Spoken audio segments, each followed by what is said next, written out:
Bien,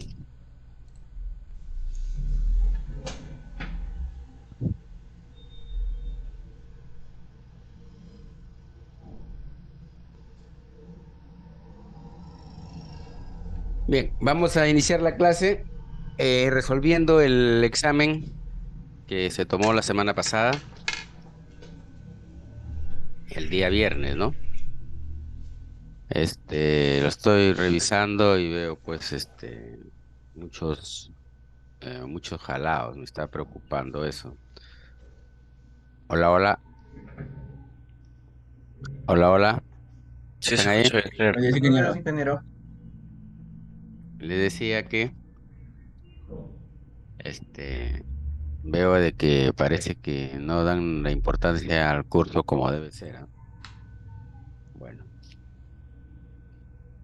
vamos a Vamos a proceder a resolver el examen. Tenemos 10 preguntas de verdadero y falso. La pregunta número uno, hay que colocar verdadero y falso en 10 preguntas. A ver, empecemos. El suelo es un material elástico, homogéneo e isótropo. ¿Qué hemos dicho nosotros? Que el suelo no es elástico. Yo puedo estirar el suelo y quitar la fuerza con la que estoy estirando, el suelo no regresa a su posición original. El suelo no es elástico. El suelo es homogéneo. El suelo no es homogéneo. Tiene una diversidad de tamaño de partículas en todos los sentidos. El suelo es isótropo. El suelo se comporta de diferente manera en, en diferentes lugares, podríamos decir. Por lo tanto, el suelo no es un material ni elástico, ni homogéneo, ni isótropo, o sea, eso es falso. Pero, pero, con la finalidad de que nosotros podamos aplicar las leyes de la matemática y las leyes de la física, se considera un material isótropo, ¿no? Pero no es un material isótropo, ¿no es cierto? Acá estamos hablando nada más si es que es un material homogéneo, elástico homogéneo, elástico e isótropo. No, no es el suelo un material, ¿no? Únicamente se le considera a fin de que se puedan aplicar las fórmulas de la física y la matemática. Entonces, esa afirmación es falsa. ¿El suelo es un material? No, falso. La resistencia al corte de los suelos se determina en base a la ecuación física de Boussinex. Bueno, sabemos que es falso, ¿no? Bucinex aportó para el esfuerzo dentro de una masa de suelos, no la resistencia al corte. Falso.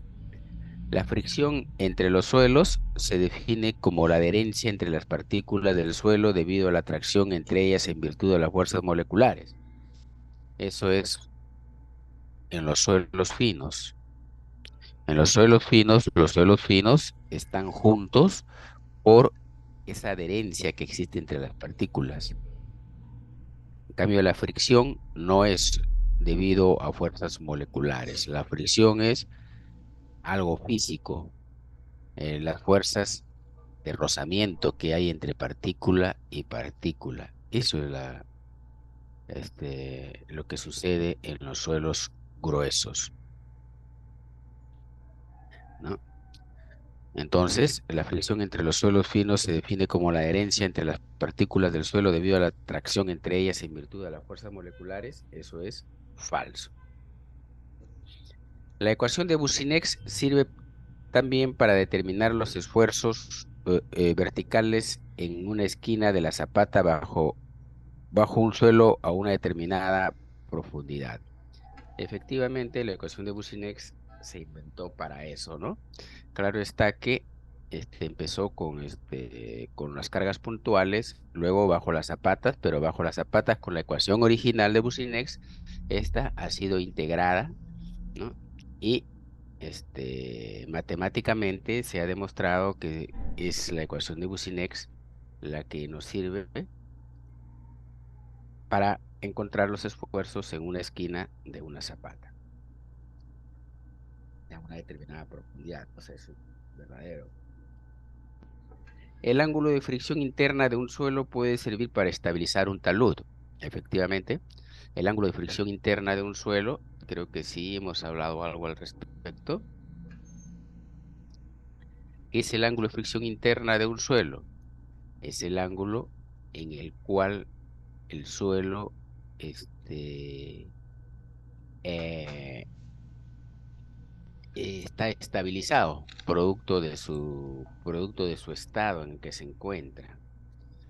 Por ejemplo, si yo tengo acá un embudo, si yo tengo acá un embudo y yo coloco suelos acá, o sea, dejo caer suelos, ¿no? Acá dejo caer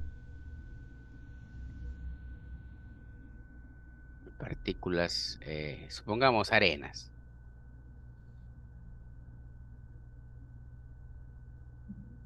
¿no? En esta superficie las arenas van a empezar a caer acá, van a empezar a caer acá las arenas, conforme voy echando, voy echando, voy echando, voy echando, van a empezar a caer acá, acá, acá las arenas, ¿no? Y esto de acá se va a formar un pequeño morrito, podríamos llamarlo, ¿no?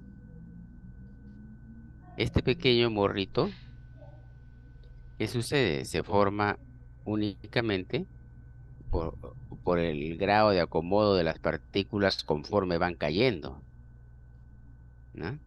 Ahora, si yo,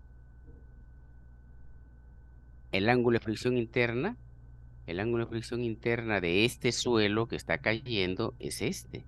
Ese es el ángulo de fricción interna, ¿ya? Ahora, si a este, a este, a este montículo lo reacomodo mejor, el ángulo de fricción interna. Si a este montículo yo lo reacomodo mejor, entonces, ¿qué puede pasar? Puede pasar, puede pasar de que si yo lo reacomodo mejor las partículas, ese montículo va a quedar más derecho. O podría decir, va a quedar más vertical, ¿no? El ángulo de fricción interna en este caso sería esto, ¿no? Entonces, el ángulo de fricción interna depende del grado de acomodo de las partículas, ¿no? Uno, dos. Sabiendo yo el ángulo de fricción interna, yo puedo decir que este es un talud, ¿no? Este es un talud, que ese talud, este, está en su ángulo de reposo, también se le llama ángulo de reposo, está en su ángulo de reposo. ¿Qué significa? De que ese talud no está ocasionando esfuerzos eh, laterales, no me ocasiona esfuerzos, únicamente está ocasionando esfuerzos en el sentido de ir hacia abajo, o no me ocasiona. Entonces este es un ángulo de reposo, se dice, ¿no? ¿Qué más? Si yo tengo que hacer acá, supongamos, pongamos, yo tengo que hacer, este es un cerro. Yo sobre ese cerro tengo que hacer una carretera. No supongamos que yo tengo que cortar acá. Yo tengo que cortar acá, ¿no? Para hacer una carretera. Yo voy a cortar acá para hacer una carretera. A ver, no me ayuda, el dibujo está mal. Vamos a hacerlo más inclinadito, ¿eh? Caramba, ¿dónde están los? Vamos a hacerlo más inclinadito, para que se note mejor. Ya está. Pongamos que este es una falda de un cerro, ¿no? Entonces yo voy a hacer acá una carretera. Entonces yo voy a cortar. ¿Qué cosa voy a cortar? Voy a cortar todo este pedazo, ¿no es cierto?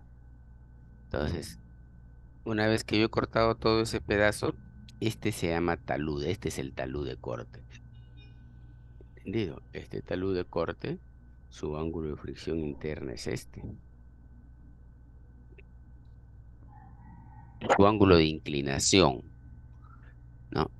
Entonces, si yo conozco el ángulo de fricción interna de este suelo, entonces este ángulo de inclinación de acá, tengo que hacerlo de acuerdo al ángulo de fricción interna del suelo, ¿no? Si lo hago, y yo lo hago en un ángulo de fricción interna menor a este, ¿qué significaría menor a este? O sea, más parado. Entonces, eso tendría el riesgo de deslizarse y colapsar. Mínimamente yo debo hacerlo, mínimamente yo debo hacerlo eh, en el ángulo de reposo del material. Es por eso que dice que el ángulo de fricción interna de un suelo sirve para estabilizar el talud. Entonces yo voy a hacerlo conociendo el ángulo de fricción interna de este material. En ese sentido, haciendo ese ángulo, yo debo realizar el corte al cero para que quede aquí mi carretera, ¿no es cierto? Ese ángulo de fricción interna que yo lo conozco puede ser más echado, ¿no? O puede ser eh, eh, cuando es muy, muy echado, se dice, se realizan banquetas, se dice, ¿no? Entonces, ¿qué cosa puedo hacer yo acá? Supongamos que es bien echado. Entonces, para no irme muy allá o para no cortar mucho, se hace este tipo de banquetas, ¿no? Se hace ese tipo de banquetas.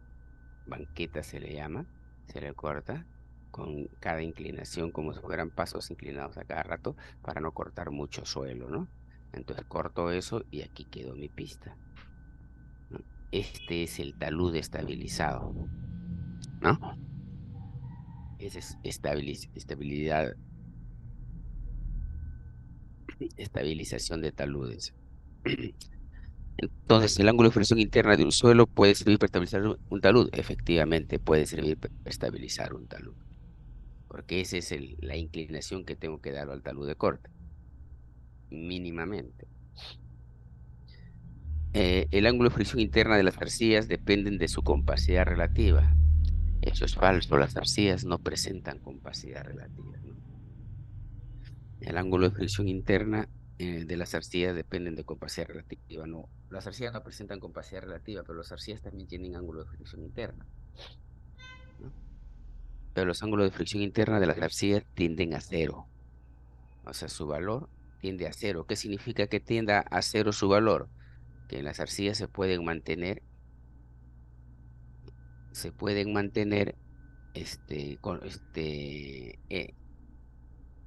excavaciones verticales, ¿no?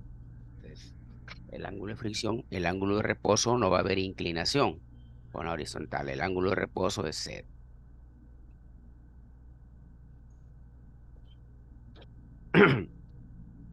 Eh, el corte directo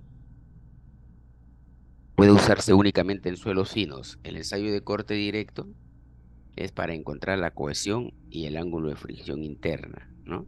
Se utiliza tanto en suelos gruesos como en suelos finos, o sea, en arenas y en arcillas.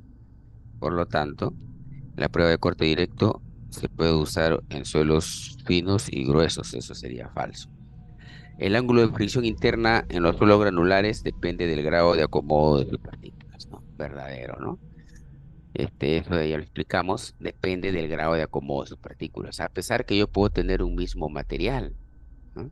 Supongamos que yo acá experimentalmente, yo puedo encontrar que el ángulo de fricción de este suelo, pero este suelo cuando está en estado suelto, pues, ¿no? Cuando está en esta,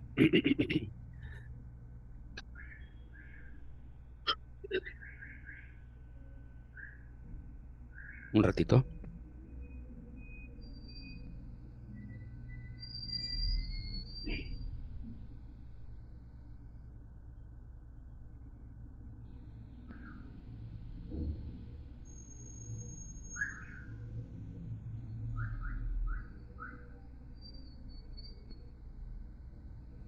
Les decía, cuando este suelo está, lo dejo caer a través de un embudo, está en el estado más suelto posible, pues este es su ángulo de flexión interna, pero en el estado suelto.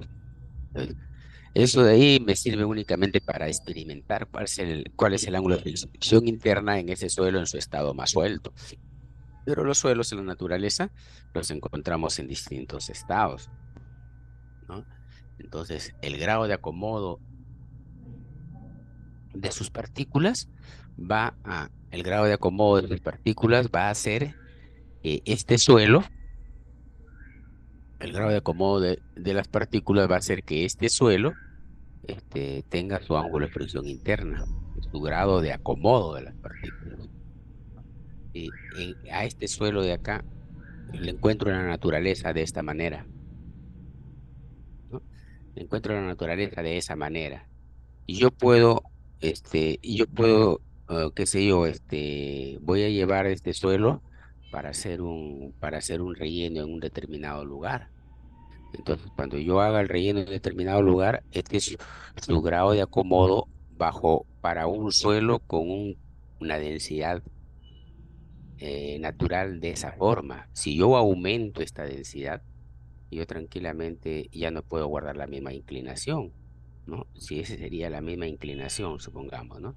Pero yo aumento la densidad, yo tranquilamente, aumento la densidad, yo tranquilamente puedo aumentar o puedo disminuir el ángulo de fricción interno. Mientras más parado está, el ángulo de fricción interna es menor. ¿Estamos?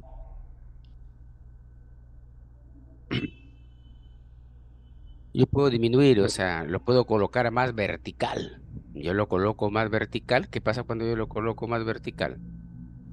El, el, el el ángulo de fricción interna lo coloco más vertical.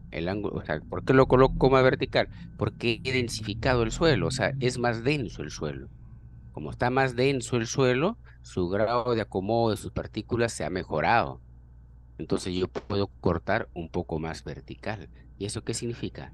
Que mientras más estable es el suelo, el ángulo de fricción interna va a ser mayor, ¿no? Será mayor.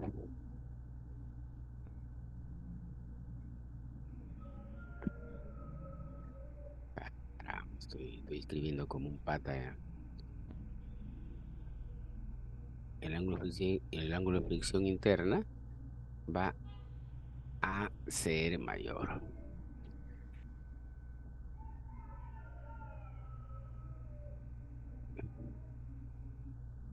¿no? Si antes era este el ángulo de fricción interna, ¿y qué pasa acá? Aquí está más parado, el ángulo de fricción interna es mayor, ¿no?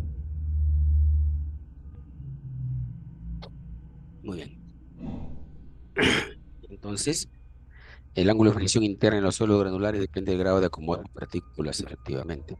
El ensayo SBR también puede hacerse in situ. Creo que sí vimos un video por ahí, es verdadero. In situ también se prepara el ensayo SBR. Los ensayos triaxiales determinan la capacidad admisible de un suelo, ¿no? Los ensayos triaxiales también nos dan únicamente el coeficiente la cohesión del suelo y el ángulo de fricción interna, ¿no? Pero eso es exclusivamente para suelos finos, exclusivamente en arcillas. Luego viene la pregunta, dibuje la línea isóbara para un esfuerzo sobre el suelo encontrado en el gráfico siguiente. Nos piden una línea isóbara, dibujar la línea isóbara para para una carga puntual de 50 toneladas,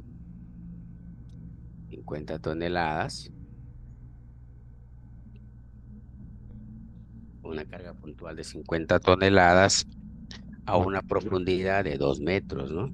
A una profundidad de 2 metros.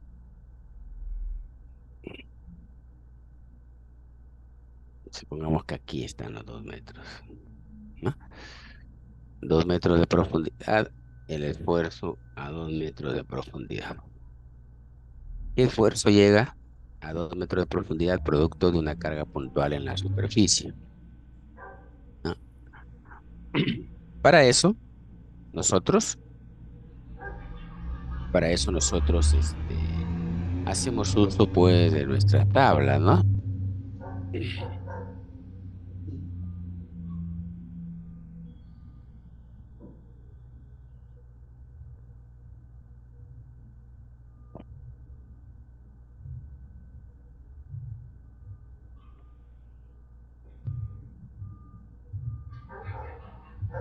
En este libro, vamos a ver las tablas.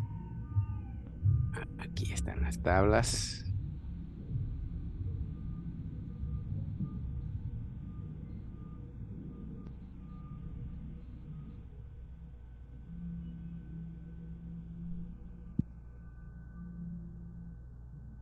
Muy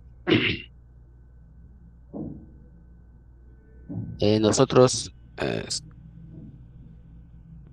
necesitamos hacer la línea isóbara a 2 metros de profundidad y debemos hacer su línea isóbara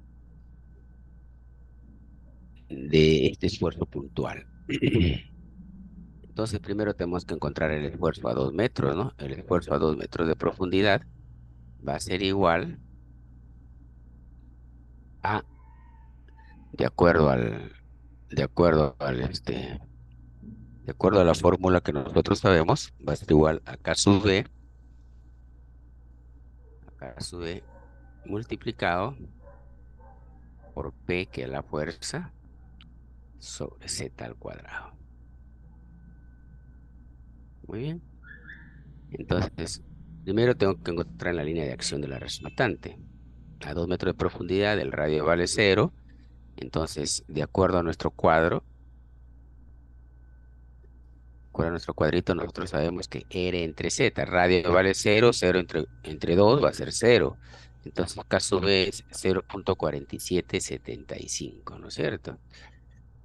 Entonces, K sub B es igual a el esfuerzo a 2 metros, va a ser igual a K sub B 0,4775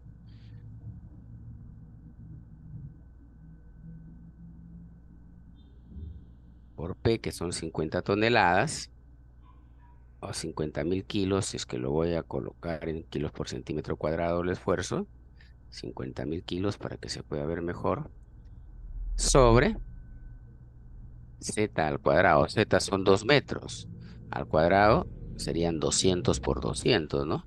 200 centímetros por 200 centímetros para poder expresarlo en kilos por centímetro cuadrado. ¿Estamos? Entonces el esfuerzo a 2 metros de profundidad va a ser igual, estos cuatro ceros se van con estos cuatro, 5 entre 4, 5 entre 4 es igual a ver, vamos a ver, 1,25. 5 entre 4 igual 1,25 por 0 por 0, carambas, 0,4775. Entonces, el esfuerzo es 0,59687, ¿ya? Prácticamente es el esfuerzo es 0,60 kilos por centímetro cuadrado, ¿no es cierto? 0,60, redondeamos a 2 decimales, 0,60 kilogramos por centímetro cuadrado. Miren, este es el esfuerzo a 2 metros de profundidad de una carga de 50 toneladas que se ha colocado en la superficie. Ahora nosotros necesitamos saber, este, dónde más hay ese esfuerzo. O sea, de aquí a la superficie, ¿por dónde más está ese esfuerzo? Ese esfuerzo es la línea isóbara, ¿no? Entonces, si yo tengo a 2 metros de profundidad y yo mínimamente necesitaría un par de puntos más o 3 puntos más, ¿no? O sea, un punto en el centro a 1 metro, un punto más acasito a medio metro y otro punto entre este y el final a medio metro más, o sea, cada medio metro, entonces ahí yo voy a poder tener mi línea isóbara. Entonces yo diré a 0,5 metros, a 0,5, ¿cuánto es? ¿Dónde está? A 1 metro y a 1,5. Ya está. Para que salga mi gráfico lo más bonito posible. Entonces nosotros nos acordamos que el esfuerzo está en esta fórmula, ¿no es cierto? En esta fórmula yo voy a variar, ¿qué cosa voy a variar? Voy a variar z. Entonces, como yo ya conozco este valor, voy a conocer este valor, entonces K sub B va a ser lo único que voy a encontrar. Pero K sub B está en función de R entre Z. Entonces, como ya lo conozco Z, para mí me va a ser fácil encontrar R. ¿Estamos? Entonces yo empezaré de esta manera. 0,60, que es el esfuerzo, 0,60, es igual a K sub B, es igual a K sub B por P, que es por 50.000 toneladas o 50.000 kilogramos, 50.000 kilogramos, sobre, vamos a hacerlo a 1 metro primero, ¿no? Sobre Z 1 metro, sería 1 metro, sería 100 centímetros. 100 centímetros por 100 centímetros es igual a 10.000 centímetros cuadrados. ¿Estamos? Entonces estos cuatro ceros se van con estos cuatro ceros hasta que me queda 5. Y K sub B, ¿a qué va a ser igual a K sub B? K sub B va a ser igual a 5, perdón, 0,6 entre 5, ¿no? ¿Cuánto sería 0,6 entre 5? 0,6 entre 5. Ese es el valor de K sub B. 0,12. 0,12. A ver de nuevo. 0,6 entre 5, 60 entre 5, 12. Dos decimales, 0,12. Aquí tengo el valor de K sub B 0,12, pero yo sé que K sub B es R entre Z. Yo voy a entrar con R entre Z, donde me da igual R entre Z, donde me da igual 0,12. Yo ya sé que Z vale 100 centímetros. Entonces yo me voy a mi cuadro.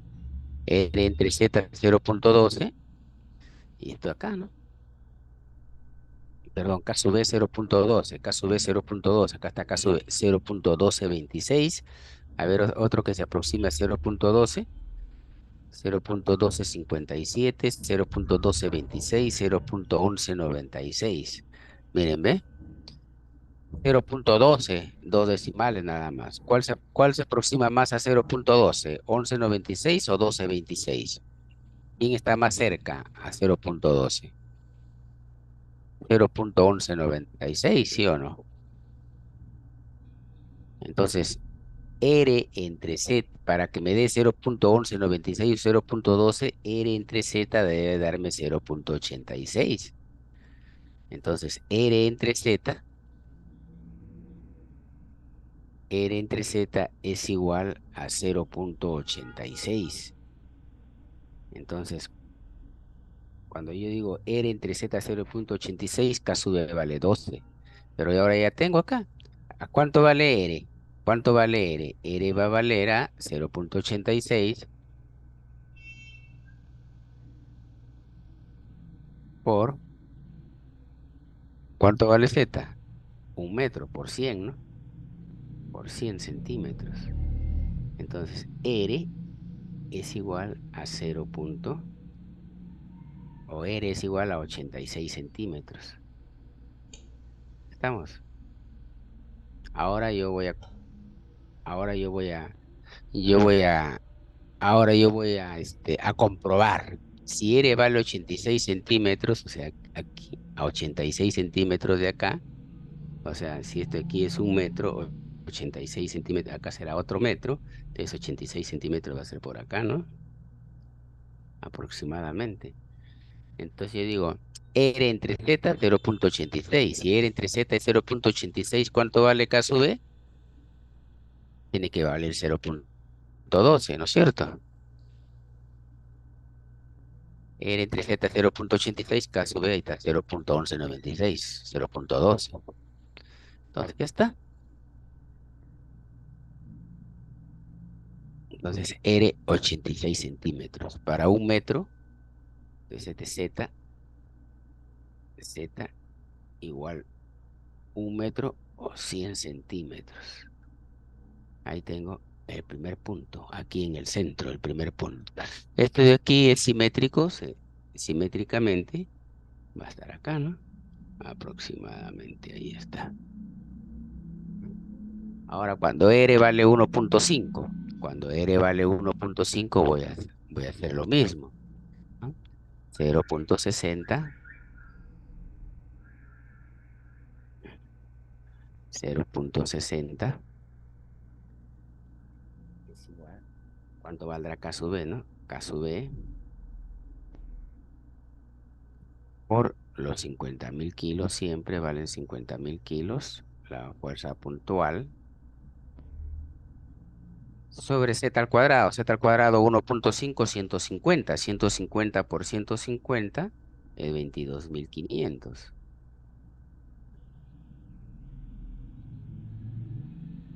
Por lo tanto, K sub B acá será igual a, K sub B de aquí va a ser igual acá. A ver, veamos la calculadora. 22.500 por 0.60 entre 50.000, ¿no? 22.500 por 0,60 igual entre 50.000. 0.27. A su vez vale 0.27 para un esfuerzo de 0,60 kilos a 1,50 m de profundidad. Entonces vamos a buscar cuál es el radio cuando K sub B vale 0.27 y la profundidad 1,5 m. ¿Estamos? K sub B 0.27. K sub B 0.27 crece por acá. 0.27. K sub B 0.27 está por acá. K sub B 0.23. K sub B 0.27 está por acá. Acá está. K sub B 0.2733 o 27 o 26,79. ¿Cuál está más cerca a 0.27? 26,79 o 27,33. Aquí se pasó en 33. Aquí le falta 21. Por lo tanto, más cerca está este. ¿Estamos? Entonces, R entre Z, 0,51. R entre Z, 0,51. Entonces, R entre Z es igual a 0.51. Z vale 150 centímetros, por lo tanto R 150 por 0,51. 150 por 0.51. 76,5 centímetros. 76,5 centímetros. ¿No? Entonces, si acá es 86, 76 es por aquí, 10 centímetros menos nada más. Vamos, lo mismo acá, 10 centímetros menos nada más. No, simétrico por acá está.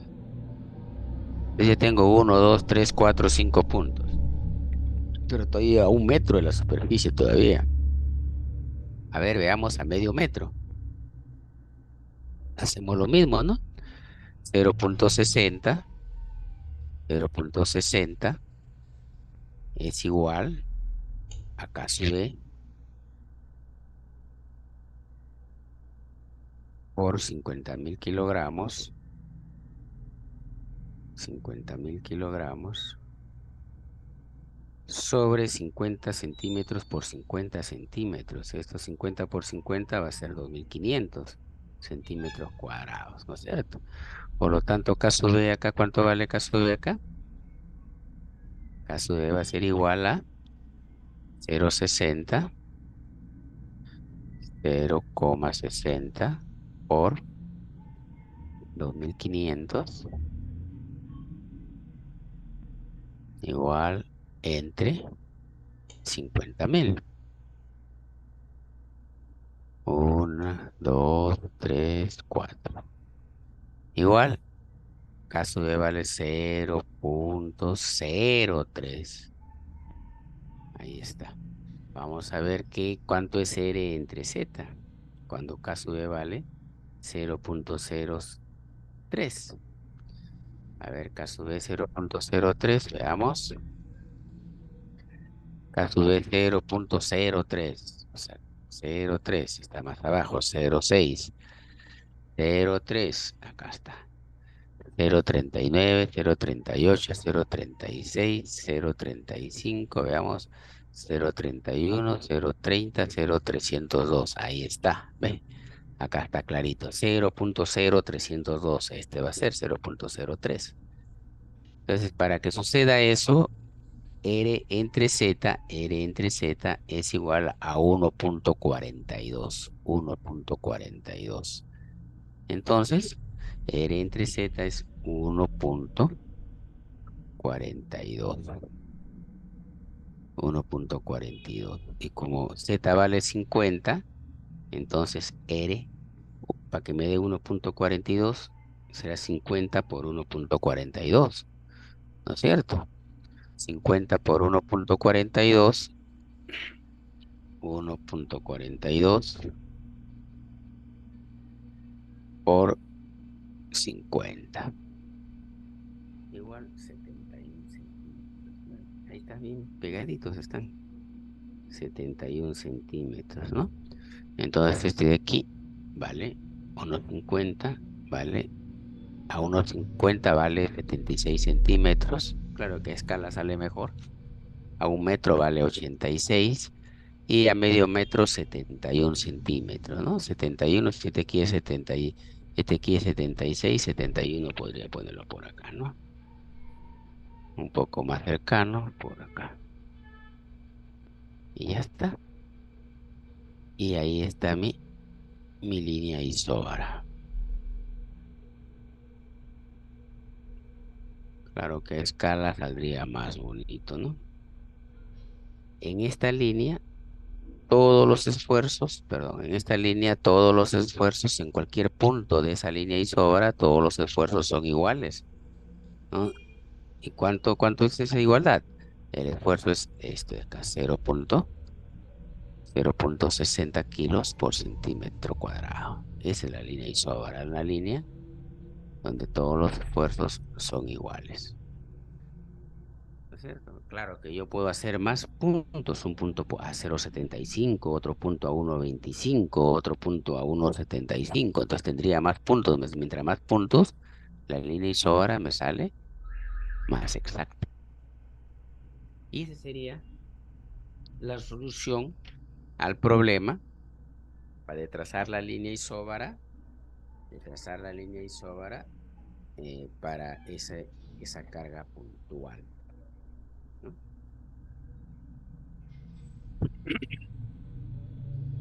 Problema número 2, 5 y 5, 10 puntos. El problema número 3 estaba más fácil y le hice valer 10 puntos. Este problema todavía era más largo. Muy bien. El problema número 3 es el siguiente.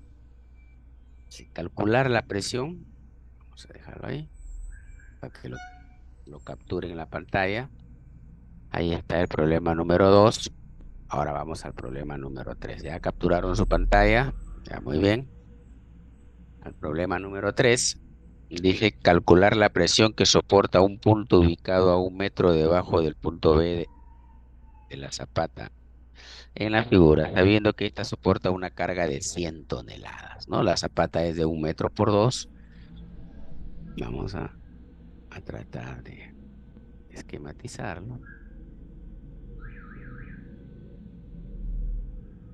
1 metro por 2 me pide a 1 metro de profundidad y a medio metro de aquí. O sea, aquí, acá hay medio metro y acá hay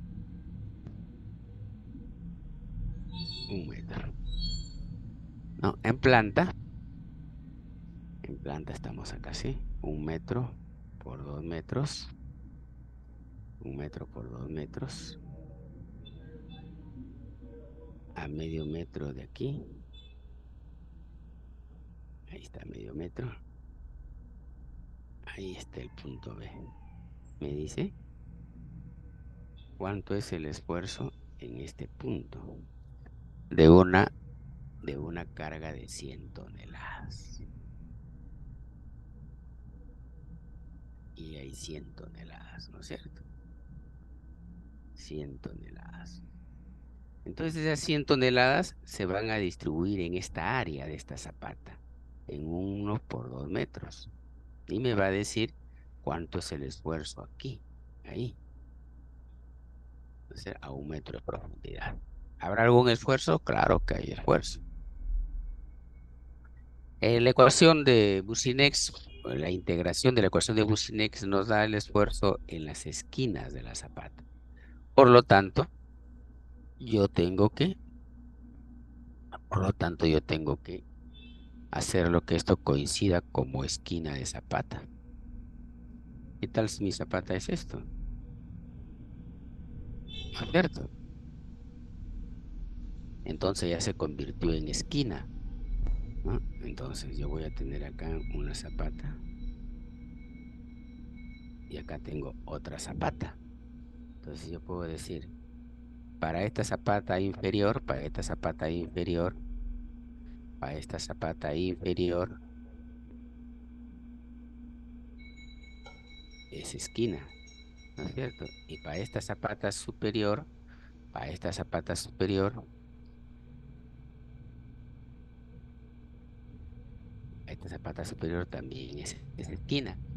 Entonces, rápidamente yo me doy cuenta, pero la zapata no es hasta acá.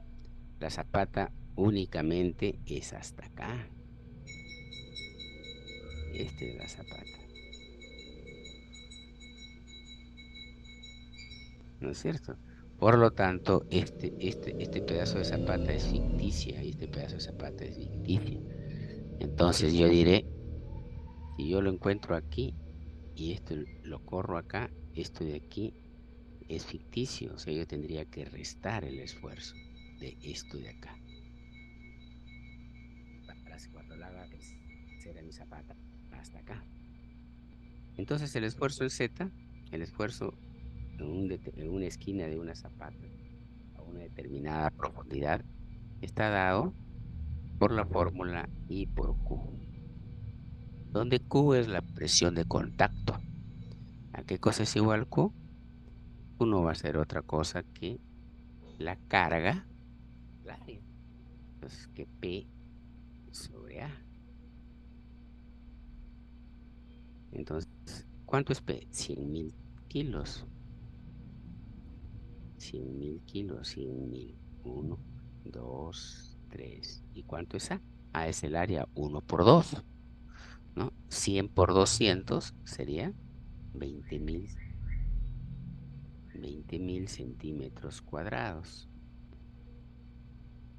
20.000 centímetros cuadrados. 100 entre 20.000 es 5 kilos por centímetro cuadrado. 5 kilogramos por centímetro cuadrado. Entonces lo único que me falta es encontrar I. Pero para encontrar I, yo necesito saber M y necesito saber N. ¿A qué será igual M? M es igual al ancho B sobre la profundidad, que es 1 metro, ¿no? Y N es igual al largo L sobre la profundidad, que es 1 metro. Entonces, con M y N, entrando con M, entrando con M y N, yo voy a encontrar I. Veamos. Entonces sí, pero para eso miramos cuánto es B y cuánto es N. Entonces, B siempre es el ancho. Entonces, cuando yo cojo este pedazo de zapata hasta acá, yo cojo ese pedazo de zapata, ¿qué va a pasar? El B, el ancho va a ser medio metro, ¿no es cierto? 0,5 entre 1, 0,5. M es igual a 0,5. Y N, el largo, 2,5. 2,5 entre 1, 2,5. 2,5. Ya está. Solucionado el problema. M 0,5 y N 2,5. Ahora vamos a ver para M 0,5 y N 2,5. Vamos a ver M y N. M 0,5 y N 2,5. M 0,5, N 1,4. Vamos a ver, acá está. M hasta abajo 0,5. N 2,5. N 2,5. ¿Cuánto vale ahí? 0,13628. ¿Estamos? 0,13628. Y es igual a 0,13628. A ver, M 0,5, N 2,5. Vamos a comprobar M 205, N 2,5, 0,13628. 0,13628. 0,13628. Q 5. Por lo tanto, el esfuerzo en la esquina de la zapata es igual I por Q, es igual a 0,13628 por 5 kilos por centímetro cuadrado. El esfuerzo en Z, aquí, con factor ficticia más normal, es igual a 0,13628 multiplicado por 5. Igual 0,68 kilos por centímetro cuadrado. 0,68 kilos por centímetro cuadrado. Pero este esfuerzo que está acá es producto nada más de la mitad de la zapata de esto. Entonces, a esto de acá, ¿qué tengo que quitarle? Tengo que quitarle esto. ¿Estamos? Para quitarle eso, yo tengo acá una zapata de 0,5 por 0,5. ¿Estamos? Entonces, ¿cuánto va a ser M? 0,5 entre 1, 0,5. N, 0,5. 0,5 entre 1, 0,5. Entonces, cuando M y N valen 0,5, ¿cuánto vale I? ¿Estamos?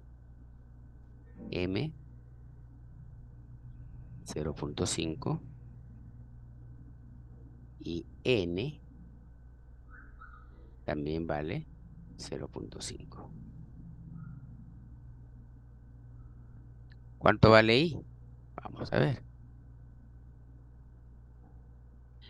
0,5 con 0,5. Vamos a estar por acá. M 0,5, N 0,5 y vale 0,08403. 0,08403. 0,08403. Ya está. ¿Cuánto es el esfuerzo en Z prima, podríamos llamarlo, ¿no? En Z prima es igual a I 0.08403 multiplicado por Q por 5. ¿Esto aquí es igual? El esfuerzo en Z, que será igual en Z prima, en el área ficticia, es igual a 0.08403 por 5, ¿no? 0.42 kilos, 42 kilogramos por centímetro cuadrado. Entonces, el esfuerzo aquí, producto de la zapata de arriba, el esfuerzo en el Z segunda, podría decir yo, el esfuerzo en Z segunda, es igual 0.68, es el esfuerzo producto de esta zapata superior acá arriba, ahí, ¿no es cierto? 0.68 menos el esfuerzo achurado que está acá, que es 0.42. Menos 0.42, caramba, estoy poniendo menos 42, menos 0.42. Aquí es igual el esfuerzo en Z segunda. 68 menos 42 va a ser igual a 0.26. ¿Estamos? 0.26. Pero eso es producto de esta zapata de arriba nada más, producto de esta zapata de arriba. Producto de la zapata de abajo va a ser igualito el procedimiento, también va a salir 0.26. Por lo tanto, el esfuerzo del problema, o sea, aquí de toda esta zapata va a ser dos veces 0.26, ¿no? Entonces, el esfuerzo solicitado en Z es igual a 0.26 por 2 a 0.52 kilos por centímetro cuadrado.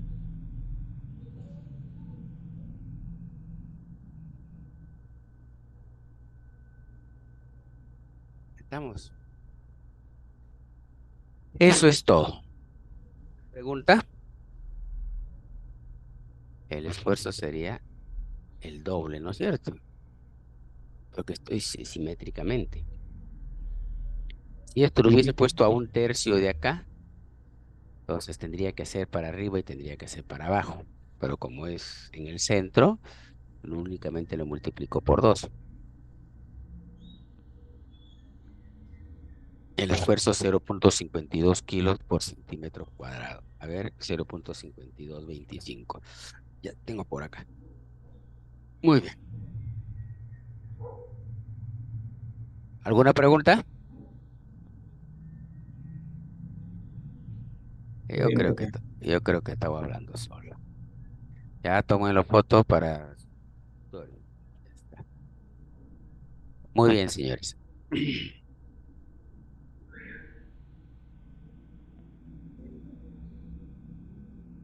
En la tercera unidad estamos viendo capacidad portante,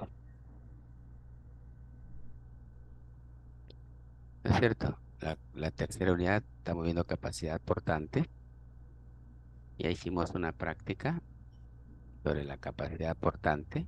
Ya hemos explicado la ecuación general de Businex, perdón, la ecuación de Terzaghi, la ecuación general de capacidad admisible, sí, ¿no? Así como las circunstancias en que nosotros podemos tener nivel freático. Entonces, ¿cómo se corrige? ¿Cómo se va a corregir la fórmula general? ¿Cómo se puede corregir la fórmula de Terzaghi? Muy bien. De aquí, de acuerdo al sílabus, a ver, vamos a ver qué nos falta. Ingeniero, disculpe, si en la número 3 me sale 0.50, 0.51, también me pide un aproximado. De 0,52 a 0,50 está por ahí, ¿no? Bien, Ya está por ahí. Veamos que el resultado sea lo lógico, ¿no? O sea, el procedimiento sea lógico, entonces es válido, ¿no? bien, ingeniero. Ya queremos ver el sílabus.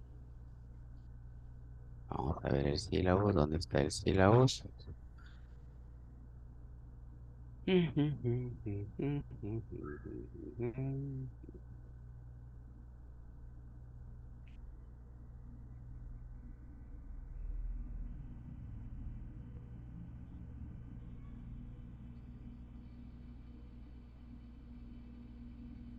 A ver,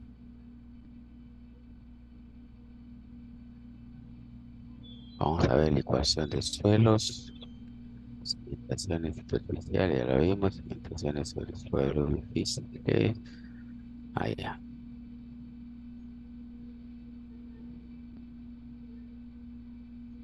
Ah, ya, ya casi terminamos. Muy bien. En esta,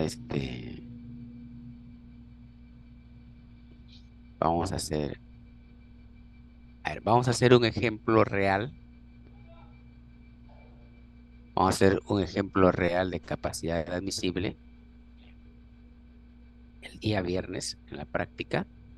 Vamos a hacer un ejemplo real de capacidad admisible. Ya, vamos a hacer un ejemplo real de capacidad admisible para poder, para que ustedes me hagan su tercer laboratorio, su tercera práctica, es una capacidad admisible real, ¿cierto? Eh, una capacidad, usted va a encontrar la capacidad portante de un suelo. Esa capacidad portante de un suelo tiene que ser, pues, cercano al lugar donde viven, ¿no es cierto? Por ejemplo, el grupo de 5 alumnos, entonces decidirán, pues, un alumno vive por acá, otro alumno vive por acá, otro alumno vive por acá, otro alumno vive por acá. Entonces, el día viernes que tenemos práctica, me dirán, uno vive en San Juan, el otro vive en Garatea, el otro vive en Bellamar, el otro vive en Villa María, el otro vive por La Victoria. Entonces, ahí yo les preguntaré y yo le diré, háganme capacidad admisible en La Victoria, por ejemplo, en La Victoria, ¿no es cierto? Yo les tendré que decir eso. ¿Ya? Entonces, ustedes se van a La Victoria. Me van a hacer la capacidad admisible hasta 1,50 m. Si yo le digo, en primer lugar, van a ver la norma E050, la norma E050, E050, y me van a hacer un estudio de mecánica de suelos, estudio de mecánica de suelos. En La Victoria, cerquita a la casa del alumno Juan, que está acá, ahí está. Entonces, hacen estudio de mecánica de suelos de acuerdo a la norma E050. Vamos, ¿ya? El próximo lunes vamos a, vamos a empezar el estudio de mecánica de suelos, ¿no? Les voy a explicar la norma, todos los procedimientos que tienen que seguir. Entonces, esa es su práctica en tercera unidad, ¿no? Encontrar la capacidad admisible en un lugar determinado. Entonces, de acuerdo a la norma, de acuerdo a la norma. Claro que vamos a hacerlo con lo más pegado a la norma y vamos a tener algunas restricciones, ¿no? Por ejemplo, ¿qué restricción podríamos tener? La profundidad de exploración, ¿no? ¿Por qué? Porque pues no les voy a mandar a excavar 5 metros, pues ustedes no van a excavar 5 metros de profundidad. Para eso yo necesito una máquina, pues. Y, y tampoco lo voy, o sea, ya suficiente 1,50 m. Entendiéndose que yo le diré a usted si irán hasta 1,50 m y le voy a dar el barreno, ¿no? Para que saque muestra lo más que se pueda. Ustedes harán su calicata, de repente harán su calicata de repente 1 metro y de ahí con el barreno tratarán de sacar lo más profundo posible su muestra. Yo quiero saber qué estratos hay acá, ¿cierto? Entonces, ¿qué más necesito saber? Necesito saber el nivel freático. Entonces, si yo le digo hasta 1,50 m, entonces ustedes se entiende que van a cimentar a 1,50 m de profundidad, ¿no? A 1,50 m de profundidad van a cimentar, ¿no? Entonces yo quiero que cimenten a 1,50 m de profundidad. Yo quiero que me den esta capacidad portante a 1,50 m. Vamos. Claro está que si yo encuentro el agua acá, si yo encuentro el agua ahí a medio metro, entonces ya tengo que imaginarme, pues, no tengo que imaginarme. ¿Vamos?